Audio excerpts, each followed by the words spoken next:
1201 മകരമാസത്തെ ജ്യോതിഷ ഫലങ്ങളാണ് പ്രവചിക്കുന്നത്. അതായത് മകരക്കൂറിൽ ജനിച്ച ആൾക്കാരുടെ ഫലങ്ങളാണ്. ഉത്രാട നക്ഷത്രത്തിൻ്റെ അവസാന മുക്കാൽ ഭാഗവും തിരുവോണ നക്ഷത്രവും അവിട്ട നക്ഷത്രത്തിൻ്റെ ആദ്യ പകുതി ഭാഗവും ചേർന്നതാണ് മകരക്കൂർ എന്ന് പറയുന്നത്. 15/1/2026 മുതൽ 12/2/2026 വരെയുള്ള ഒരു മാസ കാലയളവിലെ പ്രവചനങ്ങളാണ് നടത്തുന്നത്. കുടുംബസൗഖ്യം ഉണ്ടാകും, എല്ലാവർക്കും സമാധാനവും ഒരു ഐശ്വര്യമൊക്കെ എല്ലാവർക്കും ഉണ്ടാകും. ധനവും ഐശ്വര്യങ്ങൾ, ധനസമൃദ്ധി എല്ലാം ഉണ്ടാകും. ശുഭഭോഗങ്ങൾ അനുഭവിക്കാനായിട്ട് സാധിക്കും. അതുപോലെ ഏതെങ്കിലും തരത്തിലെ അംഗീകാരങ്ങൾ ലഭിക്കുവാനായിട്ടുള്ള ഒരു സാധ്യത കാണുന്നുണ്ട്. അതുപോലെ ബന്ധുക്കളുടെ ഒത്തുചേരലുകൾ നിങ്ങളുടെ വീട്ടിൽ വെച്ച് നടത്താം. അതുമൂലം നിങ്ങൾക്ക് പല തീരുമാനങ്ങൾ കൈക്കൊള്ളുന്നതിനും ഒരു ഗുണഫലങ്ങൾ ധാരാളം നിങ്ങൾക്ക് ലഭിക്കും അതുമൂലം. അതുപോലെ തന്നെ നമ്മൾ ഭക്ഷിച്ചിട്ടില്ലാത്ത ഭക്ഷണ പദാർത്ഥങ്ങൾ, വളരെ രുചിയേറിയ ഭക്ഷണ പദാർത്ഥങ്ങൾ, അത് നമുക്ക് വില കൂടിയ ഹോട്ടലിൽ നിന്നോ അല്ലെങ്കിൽ അങ്ങനെ എന്തെങ്കിലും അതിഥി സൽക്കാരത്തിൽ നിന്നോ ഒക്കെ നമുക്ക് അത് ഭക്ഷിക്കാൻ സാധിക്കും. അതുപോലെ തന്നെ യാത്രകൾ, കുടുംബമായിട്ട് വിനോദയാത്രയ്ക്കോ അല്ലെങ്കിൽ തീർത്ഥാടനത്തിനോ ഒക്കെ ദൂരസ്ഥലങ്ങളിലേക്ക് സഞ്ചരിക്കുവാൻ സാധിക്കും. അതുപോലെ രോഗങ്ങൾ കൊണ്ടുള്ള പ്രയാസങ്ങളെല്ലാം ഏറെക്കുറെ കുറയുന്നതിനുള്ള ഒരു സാധ്യത കാണുന്നുണ്ട്. പിന്നെ ചില ഗ്രഹങ്ങൾ ഇത്തിരി മോശമായ ഒരു രാശികളിലേക്ക് ആയതിനാൽ വിദ്യാർത്ഥികൾക്ക് വിദ്യാ തടസ്സം ഉണ്ടാകാതെ ശ്രദ്ധിക്കുക. അതുപോലെ കുടുംബത്തിൽ ഒരിക്കലും ഒരു കലഹം ഉണ്ടാകാതെ ശ്രദ്ധിച്ചാൽ വളരെ നല്ലതായിരിക്കും. കാരണം കലഹമൊക്കെ ഉണ്ടായിക്കഴിഞ്ഞാൽ ധനനഷ്ടം വരുന്നതിനുള്ള സാധ്യത ധാരാളമായിട്ട് കാണുന്നുണ്ട്. അതുപോലെ ആരെങ്കിലുമായിട്ട് വാക്ക് തർക്കങ്ങളൊന്നും ഉണ്ടാക്കാണ്ടിരിക്കുക, അതിനൊക്കെ ഒഴിഞ്ഞു മാറുക. അവിടെ നിന്ന് അല്ല തർക്കിച്ച് ജയിക്കാനൊന്നും നിൽക്കേണ്ട, അത് ഒഴിഞ്ഞു മാറിപ്പോകണേ ആയിരിക്കും നല്ലത്. അതുപോലെ രക്തസംബന്ധമായ എന്തെങ്കിലും അസുഖങ്ങളുണ്ടെങ്കിൽ അതിന് തക്ക ചികിത്സ ഈ മാസം ലഭിക്കുന്നതാണ്. അതുപോലെ ഏതിനെയും ഒരു ഭയപ്പെടുന്ന ഒരു സ്ഥിതി ഉണ്ടായിരുന്നതിനൊക്കെ ഒരു മാറ്റം വരാം. ശത്രുക്കൾ ഉപദ്രവിക്കാണ്ടിരിക്കാം. അതുപോലെ ഈ ദുഷ്ടരായ ആൾക്കാരിൽ നിന്ന് കുറച്ച് അകന്ന് നിൽക്കുന്നത് വളരെ നല്ലതായിരിക്കും. അത് സമ്പത്ത് വരുന്നതിന് തടസ്സം വരും. അവരങ്ങനെ അകന്ന് നിന്നാൽ അവർക്കുള്ള ആ ഒരു നെഗറ്റീവ് മൂലം നിങ്ങൾക്ക് സമ്പത്ത് കിട്ടുന്നതിന് തടസ്സങ്ങൾ ധാരാളം വരും. മാത്രമല്ല പാഴ്ചെലവുകൾ വരുന്നതിനുള്ള സാധ്യതയും കാണുന്നുണ്ട്. സർക്കാരിൽ നിന്ന് ഭയപ്പെടുത്തുന്ന രീതിയിലുള്ള നോട്ടീസുകളും സമൻസൊക്കെ ലഭിക്കാനുള്ള ഒരു സാധ്യത കാണുന്നുണ്ട്. എന്ത് കാര്യം തീരുമാനിച്ചാലും അത് വളരെ ആലോചിച്ച് യുക്തിപൂർവ്വം ഒരു കാര്യങ്ങൾ തീരുമാനമെടുക്കുക, അല്ലെങ്കിൽ അനുഭവ സമ്പത്തുള്ളവരുമായിട്ട് അത് ചർച്ച ചെയ്യുക. അതുപോലെ തന്നെ അവർക്ക് ഈ സൽക്കർമ്മങ്ങൾ നിങ്ങൾ ചെയ്യണം. അത് ദാനം അങ്ങനെയൊക്കെയുള്ള കർമ്മങ്ങൾ നിങ്ങൾ ചെയ്യുന്നതും ഈ സമയത്ത് നിങ്ങൾക്ക് വളരെ നല്ലതായിരിക്കും. ഇനി ഉത്രാടം ഓരോ നക്ഷത്രക്കാരുടെയും വയസ്സ് അനുസരിച്ച് ഉള്ളതാണ് പറയുന്നത്. ആദ്യം ഉത്രാട നക്ഷത്രത്തിലാണ്. 10 വയസ്സ് വരെയുള്ള ഉത്രാടം നക്ഷത്രക്കാർക്ക് ഒരു പരിധി വരെ നല്ല ഒരു സമയമാണ്. അവരുടെ ഒരു ചെറിയ ബാല്യകാലം നല്ല ഒരു സമയമായിട്ടാണ് വരുന്നത്.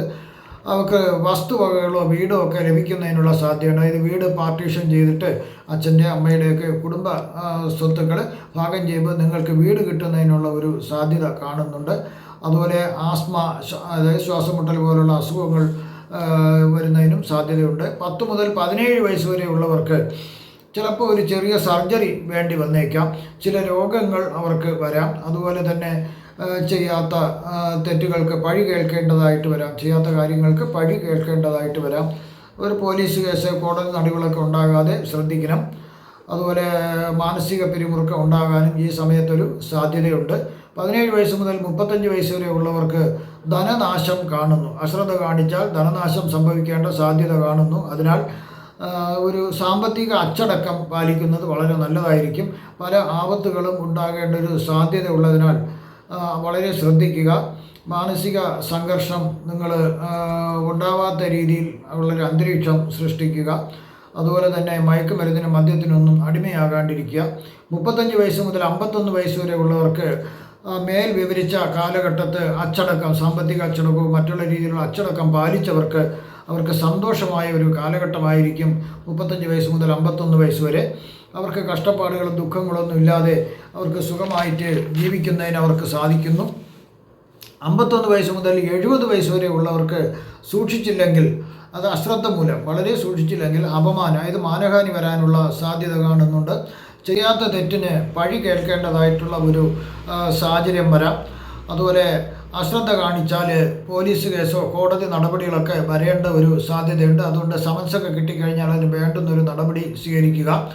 അതുപോലെ ഇണയുടെ മരണം, ദമ്പതിമാരാരെങ്കിലും ഒരാൾ മരണപ്പെടുവാനുള്ള ഒരു സാധ്യത കാണുന്നുണ്ട്. അതും ഒരു ദുഃഖമുണ്ടാകാം. അതുപോലെ ആകാശക്കോട്ടകൾ തകർന്ന് വീണു എന്ന് തോന്നാം, പക്ഷേ അങ്ങനെയൊന്നും ഉണ്ടാകില്ല, എല്ലാം മാറിക്കിട്ടും. അന്യദേശത്തേക്ക് പോകുന്നതിനൊരു സാധ്യത കാണുന്നുണ്ട്. 70 വയസ്സിന് മുകളിലോട്ടുള്ളവർക്ക് ആഗ്രഹിക്കുന്ന കാര്യങ്ങൾ മിക്കവാറും എല്ലാം നടന്നു കിട്ടുന്ന ഒരു സമയമാണ്. അവർക്ക് ചില രോഗങ്ങൾ ശല്യം ചെയ്യുന്നത് ഒഴിച്ചാൽ, അത് ചെറിയ രോഗങ്ങളാണ്, വലിയ ബുദ്ധിമുട്ടൊന്നും വരില്ല. ധനത്തിനും ധാന്യത്തിനും ഐശ്വര്യങ്ങൾക്കൊന്നും അവർക്ക് ഒരു കുറവ് വരില്ല. അതുപോലെ ഭക്ഷ്യ വിഷബാധ ഏൽക്കാണ്ട് നിങ്ങൾ ശ്രദ്ധിക്കണം. ഏത് രീതിയിലായിരുന്നാലും വിഷബാധ ഏൽക്കാണ്ട് ശ്രദ്ധിക്കണം. മൃഗങ്ങളിൽ നിന്നോ സസ്യങ്ങളിൽ നിന്നോ ഭക്ഷണത്തിൽ നിന്നോ ഒന്നും ഒരു വിഷബാധ ഏൽക്കാണ്ട് ശ്രദ്ധിക്കുക. അടുത്ത് തിരുവോണം നക്ഷത്രക്കാരുടെയാണ് പറയുന്നത്. 8 വയസ്സ് വരെയുള്ള തിരുവോണം നക്ഷത്രക്കാർക്ക് ഒരു ചെറിയ സർജറി നടത്തുന്നതിനുള്ള ഒരു സാധ്യത കാണുന്നുണ്ട്. രോഗങ്ങൾ അവരുടെ ശല്യപ്പെടുത്താം. ശ്വാസം മുട്ടൽ, അലർജി, കഫത്തിൻ്റെ ഉപദ്രവം മുതലായവ ഉണ്ടാകുന്നതിന് സാധ്യതയുണ്ട്. അതുപോലെ രക്തത്തിൽ അണുബാധയുണ്ടാകാം. അച്ഛനും അമ്മയും തമ്മിൽ വഴക്കുകൂടി പിരിഞ്ഞ് പോകുന്നതിന് ഒരു സാധ്യത കാണുന്നുണ്ട്. അതുപോലെ അഗ്നിയിൽ നിന്നോ വൈദ്യുതിയിൽ നിന്നോ ഒക്കെ ഷോക്ക് കിട്ടുന്നതിനും ഒരു സാധ്യത കാണുന്നുണ്ട്. അതുമൂലം തീപ്പൊള്ളലേക്കാനും സാധ്യതയുണ്ട്. 8 മുതൽ 26 വയസ്സ് വരെ ഉള്ളവർക്ക് ധർമ്മകാര്യങ്ങൾ മുടക്കം വരാനൊരു സാധ്യതയുണ്ട്. അത് ശ്രദ്ധിക്കുക. ബന്ധുക്കൾക്കും ഒക്കെ ഒരു ആപത്ത് വരാനുള്ള ഒരു സാധ്യതയുണ്ട്. ദൂരദേശത്തേക്ക് യാത്ര ചെയ്യാനും സാധ്യത കാണുന്നുണ്ട്. അതുപോലെ ശ്രദ്ധിച്ചില്ലെങ്കിൽ പോലീസ് കേസുകളും കോടതി നടപടികളൊക്കെ വരേണ്ട ഒരു സാധ്യതയുണ്ട്. അതുകൊണ്ട് വളരെ ശ്രദ്ധിക്കുക. അതുപോലെ സഹോദരങ്ങൾക്കോ ഉറ്റ ബന്ധുക്കൾക്കോ ആപത്തുകൾ വരാനും ഒരു സാധ്യത കാണുന്നുണ്ട്. 26 വയസ്സ് മുതൽ 42 വയസ്സ് വരെ ഉള്ളവർക്ക് അവർ ഇതുവരെ അനുഭവിച്ച ദുഃഖങ്ങൾക്കും രോഗകഷ്ടപ്പാടുകൾക്കെല്ലാം അവർക്ക് മാനഹാനിക്കെല്ലാം അവർക്ക് പരിഹാരം ഉണ്ടാകുന്നു. അവർക്ക് വളരെ മികച്ച ഒരു സാമ്പത്തിക സ്ഥിതി, ഐശ്വര്യങ്ങളെല്ലാം അവർക്കുണ്ടാകുന്നു.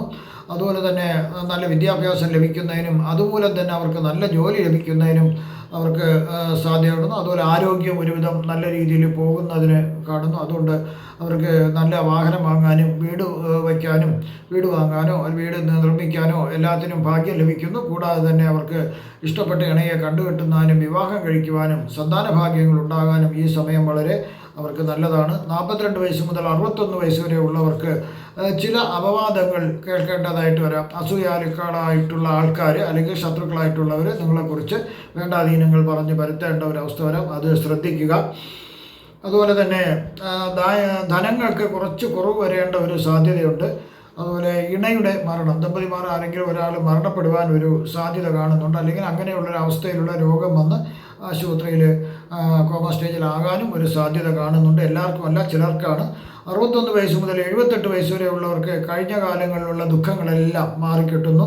അവർക്ക് ആ ദുരിതങ്ങളും കഷ്ടപ്പാടുകളെല്ലാം മാറിക്കിട്ടുന്നു. പരിഹാസങ്ങൾ മാറിക്കിട്ടുന്നു. അവർക്ക് ധനസമൃദ്ധിയും ഐശ്വര്യങ്ങളും മനസമാധാനവും അവർക്ക് സർവ്വ ഐശ്വര്യങ്ങളും അവർക്ക് ലഭിക്കുന്നു. അതിനൊന്നും ഒരു പ്രശ്നമില്ലാണ്ട് അവർക്ക് ലഭിച്ച് നല്ല രീതിയിൽ പോകാൻ സാധിക്കുന്നു. അടുത്ത അവിട്ട നക്ഷത്രക്കാരുടെ ഫലങ്ങളാണ് പറയുന്നത്. 18 വയസ്സ് വരെയുള്ള അവിട്ട നക്ഷത്രക്കാർക്ക് ബന്ധുക്കൾ ആരെങ്കിലും, അതായത് അവരുടെ ഉറ്റ ബന്ധുക്കളായിട്ട് ആരെങ്കിലും മരണപ്പെടുവാനുള്ള ഒരു സാധ്യത ഈ സമയം കാണുന്നുണ്ട്. മരണപ്പെട്ടില്ലെങ്കിൽ കോമ സ്റ്റേജോ അങ്ങനെയുള്ള ഇതിൽ ഒരു പോകുന്നതിനും സാധ്യത കാണുന്നുണ്ട്. എല്ലാത്തിനോടും ഒരു ഭയം വരാം. ഏതിനേയും ഒരു ഭയം വരുന്ന ഒരു സമയമാണിത്. നാട്ടിൽ നിന്നും അന്യദേശത്തേക്ക് താമസം മാറുന്നതിനും ഒരു സാധ്യതയുണ്ട്. 18 വയസ്സ് മുതൽ 34 വയസ്സ് വരെ ഉള്ളവർക്ക് ഉയർന്ന വിദ്യാഭ്യാസം അവർ പ്രതീക്ഷിച്ചതുപോലെ നല്ലൊരു വിദ്യാഭ്യാസം അവർക്ക് ലഭിക്കുന്നതിനും അതുമൂലം അവർക്ക് മികച്ച ജോലി ലഭിക്കുന്നതിനും സാധ്യതയുണ്ട്. അന്തസ്സുള്ള ജീവിതം നയിക്കുന്നതിനും അതുപോലെ പറ്റിയ ഇണയെ കണ്ടുപിടിച്ച് വിവാഹം കഴിക്കുന്നതിനും എല്ലാം അവർക്ക് സന്താന ഭാഗ്യങ്ങളുണ്ടാകുന്നതിനും അവർക്ക് സാധ്യതയുണ്ട്. കൂടാതെ തന്നെ നല്ല മിത്രങ്ങളെ തിരഞ്ഞെടുക്കുന്നതിനും അവർക്ക് ഈ സമയം അവർക്ക് നല്ല മിത്രങ്ങളെ ലഭിക്കാം. 34 വയസ്സ് മുതൽ 53 വയസ്സ് വരെ ഉള്ളവർക്ക് ചില അപവാദങ്ങൾ കേൾക്കുന്നതിനുള്ള ഒരു സാധ്യത ഉണ്ട്. അത് അശ്രദ്ധ കാണിച്ചാൽ ചില പരാതികളും പോലീസ് കേസൊക്കെ വരുന്നതിനൊരു സാധ്യത കാണുന്നുണ്ട്. അതുപോലെ തന്നെ ദമ്പതിമാരിൽ ആരെങ്കിലും ഒരാൾക്ക് അസുഖം മൂലം ആശുപത്രിയിൽ പ്രവേശിപ്പിക്കാനൊക്കെ ഒരു സാധ്യതയായിട്ട് കാണുന്നുണ്ട്. ഈ ദേശം വിട്ട് അന്യദേശത്തേക്ക് പോകുന്നതിനൊരു സാധ്യതയുണ്ട്. തൊഴിൽപരമായോ അല്ലാതെയോ അവർ അന്യദേശത്തേക്ക് പോകും. 53 വയസ്സ് മുതൽ 70 വയസ്സ് വരെ ഉള്ളവർക്ക് മുൻകാലങ്ങളിൽ ഉള്ള ആ ആപത്തുകളും കഷ്ടപ്പാടുകളെല്ലാം മാറി അവർക്ക് നല്ലൊരു മനസ്സമാധാനം, അവർ ആഗ്രഹിക്കുന്ന ഒരു മനസ്സമാധാനവും സന്തോഷവും ഒക്കെ ലഭിക്കുന്നു. ബുദ്ധി അത് നേരെയെല്ലാം ചിന്തിക്കുന്നതിനുള്ള കഴിവ് അവർക്ക് ലഭിക്കുന്നു. ഡിപ്രഷൻ മുതലായ മനോവിചാരങ്ങൾ മാറിക്കിട്ടുന്നു. 70 വയസ്സ് മുതൽ 77 വയസ്സ് വരെ ഉള്ളവർക്ക് ചില ആ കാലഘട്ടത്ത് അവർക്ക് അവരെ പേരക്കുട്ടിക്കൊക്കെ ചെറിയ അസുഖങ്ങൾ വരാൻ സാധ്യതയുള്ളതൊഴിച്ചാൽ വേറെ പ്രശ്നങ്ങളൊന്നും വരുന്നില്ല. ധനനാശം വരുന്നതിന് സാധ്യതയുണ്ട്. അതുപോലെ തന്നെ ധനകാര്യ സ്ഥാപനങ്ങളിൽ നിക്ഷേപിച്ചിരുന്ന സ്ഥലം, അതായത് ധനകാര്യ സ്ഥാപനങ്ങളിൽ സത്യസന്ധ അല്ലാത്ത ധനകാര്യ സ്ഥാപനങ്ങളിൽ നിക്ഷേപിച്ചിരിക്കുന്ന ധനം കിട്ടാനായിട്ട് വളരെ സാധ്യത കുറവാണ്. 77 വയസ്സിന് മുകളിലോട്ടുള്ളവർക്ക് ബന്ധുക്കളെല്ലാം ഒത്തുചേരാനും നിങ്ങളുടെ ജന്മനാൾ പൂജകൾ നല്ല രീതിയിൽ ആഘോഷിക്കാനും നിങ്ങൾക്ക് ഒരു ഭാഗ്യം ലഭിക്കുന്നു. സമ്പത്തും ഐശ്വര്യങ്ങളൊക്കെ നിങ്ങൾക്ക് ലഭിക്കുന്നു. ഇവിടെ പ്രവചിച്ചത് സാമാന്യ ഫലങ്ങൾ മാത്രമാണ്. കൃത്യമായ പ്രവചനത്തിന് ജാതക പരിശോധന അത്യാവശ്യമായിട്ടാണ് വരുന്നത്. നിങ്ങൾക്ക് ജ്യോതിഷപരമായോ പൂജാപരമായോ വാസ്തുപരമായോ മുഹൂർത്തപരമായോ ഉള്ള കാര്യങ്ങൾക്ക് എൻ്റെ ഫോണിലോ വാട്സപ്പിലോ ബന്ധപ്പെടാവുന്നതാണ്. നിങ്ങൾക്ക് ഈ മകരമാസത്തിൽ സർവ്വവിധ സുഖ സമ്പൽ സമൃദ്ധിയും സർവ്വ ഐശ്വര്യങ്ങളും ഭഗവാൻ നൽകുമാറാകട്ടെ എന്ന് ഞാൻ പ്രാർത്ഥിക്കുന്നു. നന്ദി, നമസ്കാരം.